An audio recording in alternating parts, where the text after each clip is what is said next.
دیکھیں ایک ترغیب دی ہے. حضرت ابو ہریرہ رضی اللہ تعالیٰ عنہ بیان کرتے ہیں کہ رسول اللہ صلی اللہ علیہ وسلم نے ارشاد فرمایا، جس نے اپنے ماں باپ کی قبر کی ہر جمعے زیارت کی یا ان میں سے کسی ایک کی زیارت کی، یعنی سے والدہ ہی فوت ہیں صرف یا والدی فوت ہیں،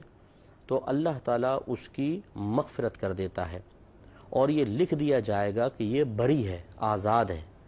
گرفت سے، جہنم سے آزاد ہے. معجم الصغیر کے اندر یہ روایت بیان کی گئی ہے. اس لیے میں اپنے دیکھنے والوں سے گزارش کرتا ہوں اگر پاسبل ہو تو ہر جمعے اپنے والدین اور کوئی ان میں سے ایک فوت ہوا ہے تو ان کی قبر کی زیارت کیا کریں اور ان کے لیے وہاں دعائے بخشش و مغفرت کریں. کچھ بھی قرآن پاک وغیرہ پڑھ کر ان کو ایصال ثواب کریں تو انشاءاللہ بروز قیامت ہمارا یہ آنا جانا، یہ مشقت اٹھانا، تکلیف اٹھانا